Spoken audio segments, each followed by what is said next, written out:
Асуулт асууя. За эдийн засгийн яамнаас эдийн засгийн бодлогын хүрээнд ерөнхийдөө тавигдсан зорилтуудын гүйцэтгэл 61.6% гарсан байна. Нийтдээ 484 төсөл арга хэмжээ яваад байгаа. За тэгэхээр ийм хангалтгүй гарахад нөлөөлсөн 3 том хүчин зүйлс юу вэ? Үүнийг нэрлэнэ үү гэж. За цаашдаа ер нь бол энэ төлөвлөлт хэрэгжүүлэлтэн дээр аль шатанд нь ямар хүчин зүйлс нөлөөснөөс болж иймэрхүү асуудал гарч байна гэдэг дээр дүгнэлт хийсэн үү? Энэ талаар цаашдаа ямар ажлууд зохион байгуулах гэж байна вэ? За эдийн засгийн төрөлжилт либералчлалын бодлогын зорилтууд хамгийн бага гүйцэтгэлтэй буюу 57.9% гарсан байгаа. За энэ дээр ямар асуудал бас нөлөөлсөн бэ? Юунаас болоод ийм бага гүйцэтгэлтэй гарч байна гэдэг нэгдүгээр асуулт байна. За хоёрдугаарт 2025 онд засгийн газар ер нь инфляцийн зорилтыг 6% гэж барина гэж зорилт тавьсан. Гүйцэтгэл 7.5% гарсан. За өнөөдрийн дэлхийн улс төр эдийн засгийн нөхцөл байдлын дайны нөхцөл байдлаас хамаарат энэ инфляцийг тодорхой хэмжээнд удирдах шанах зайлшгүй шаардлага бий болж байна гэж харж байгаа. За би бол өмнө нь бас хэд хэдэн удаа энэ инфляцтай холбоотой ялангуяа нийлүүлэлтийн гаралтай инфляц дээр засгийн газрын зүгээс ямар ажлууд авч хэрэгжүүлэх гэж байна гэж асуудаг байсан. Та бүхэн бол зах зээлийн зарчмаар нь явуулна гэдэг. Гэтэл бол зайлшгүй бас бодлогоор тодорхой хэмжээнд удирдах ийм шаардлага ихсээ гарч байгаа. Энэ дээр ямар дүгнэлт хийж байна вэ? Цаашдаа энэ талаар ямар арга хэмжээ авах гэж байна? Ийм хоёр асуулт.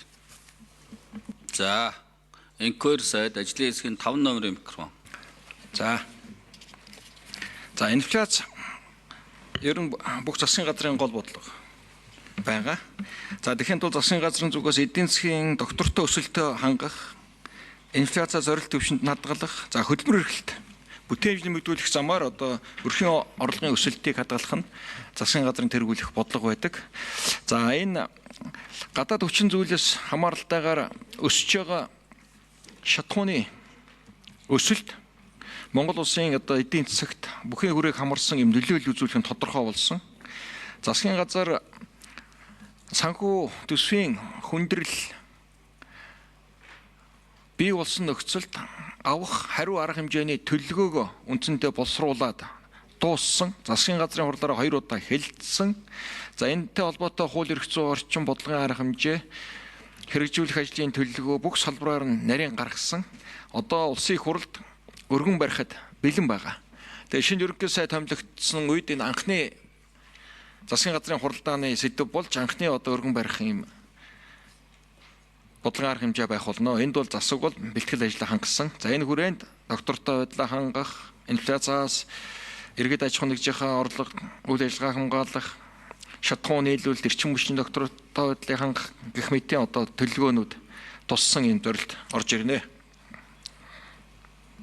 За юутай холбоотой эдийн засгийн хэрэгжилттэй холбоотой Батхөө төрийн найрамчин дээр 7. Ажлын хэсгийн 7 номерын микрофон.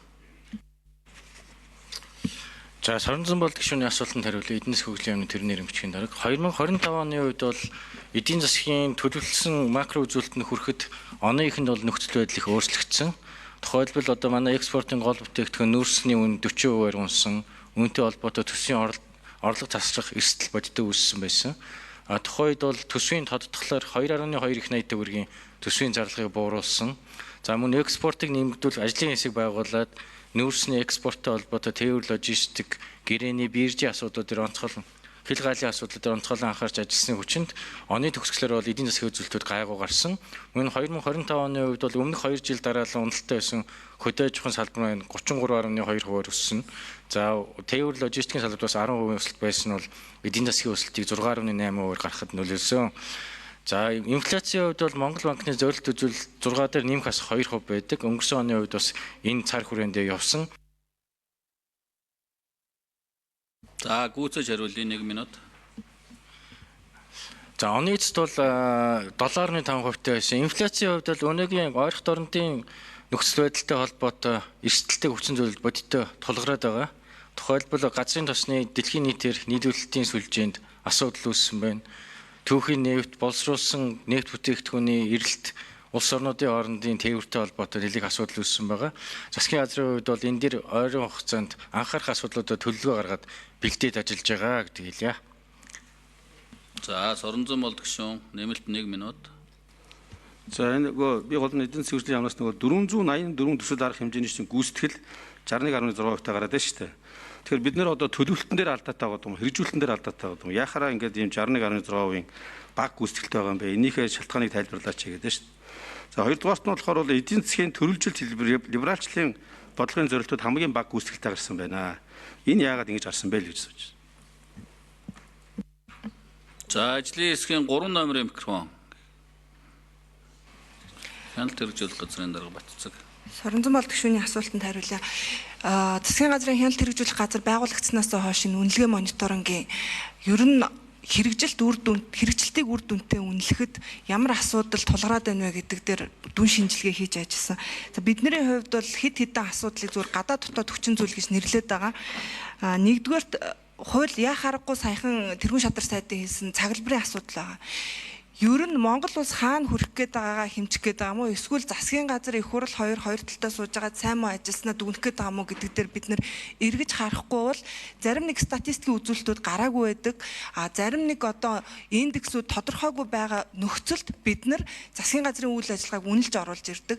За тэгээд дараа жилд түүнийг нөгөө залгамж халаа болгоод үнэлэх юм уу гэхээр дараа жилийн үнэлгээ дахиад нөгөө өмнөх оныхыг авахгүйгээр дахиад үнэлгээ гараагүй байна гэж үзүүлэлтүүд доошо буугаад байгаа. Яг асуултанд нонч хариулахгүй л байна да Батцэг дарга. За Соронзон болдог шүүн ахаад тодруулж 1 минут асуулт асууя. Тэгээ яг дүнэлттэй л асуудаг шүү дээ.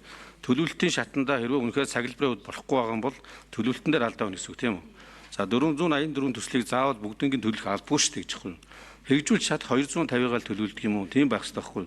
Тэгэхгүй өөрөөсөө 484 төсөл арга хэмжээ хэрэгжүүлж оруулж ирчээд тэгээд 61.6% гаргаад тэр цаглбар нь ямар нөхцөлд байгаа гэдэг чинь хэн төлөх ёстой юм гэдэг байхгүй.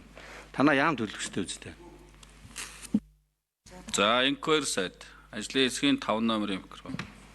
Энэ цаглбартай холбоотой энэ улсын их хурлын хэн шалгалтын тухай хууль, их хурлын бүрэн эрхийн асуудал. Энэ асуудлаа хилцэх дүгнэх асуудал. Энийг засах хэрэгтэй. За миний мэдээлэлээр бол манай энэ гол байнгын орон дээр энэ хуулийн төсөл хилцэгдээд бэлтгэгдээд явж байгаа. Тэр энийг бүгдээрээ хуулианы засъя. Тэр өөрөөр цаглбаруудаа нэг тодорхой болгоё. Тэр үнэлгээний аргачлалууд дээр зөрүүтэй байгаа. Тэр индекс гарахад зөрөөд байгаа зүйлээ нэг ойлголцоод тодорхой болгоно. За үндэсний аудитын газар манай хоёр бол санал нэг. Юу сайжруулах уу, юу боловсронгуулах уу саналаа байнгын орон хуулийн хэсэгт ингээд өгөөд явж байгаа. За гол нь хөтөлбөрөө бид нар баталчихж байна. За тэгээд түрүүн хэлдэг 5 удаагийн төсвийн тодголж чинь нөгөө хөтөлбөрүүдээс л бид нар таналт, хасалт, хойшлуулалт хийгээд байгаа шүү дээ. Энэ гол шалтгаан маань энэ. За аргачлалын үнэлгээнд дээр яг хэрэгжилт дээш нь доош нь гарахад нэг аргачлалын зөрүү жоохон гарна үз. Тэрийг бол ингээд засаад ойлгоод зөксөлж чинь. Гол нь төсвийн Гүйцэж хариулъя 1 минут. 5 удаагийн төсвийн тодглоор бол энэ төлөвлөгөөнүүд маш хүчтэй өөрчлөгдсөн. Төсвийн хэмнэлтийн хууль, за тэгээ бүт зохион байгуулалтын асуудлууд, энэ докторгүй байдалтай холбоотой бид нар олон зүйлүүдийг хойшлуулж хэрэгжилтэнд дутуу гарсан ийм зүйл байгаа шүү дээ. Тэгэхээр гэхдээ яг нэг үед бол бид айгүй нямбаа болоод тодорхой болоод төсөв төлөвлөгөө маань улам ийм сайжраал ингээд яваад байгаа. Одоо ялангуяа 27 оны бид нар төсвийн хүрээ 27 оны үндсэн чиглэл оруулж ирнэ. Тэр үед бүр их сайжруулад тодорхой болоод хэмжигдэхүй зүрдүн юм нэлээд зэгсрээд явчихнаа. Удахгүй одоо бид хуулийн хугацаанд оруулна. Болсноо Соронзон болдог шүү. 2 удаа тодруулсан дээ. За инх төвшин гүшүү.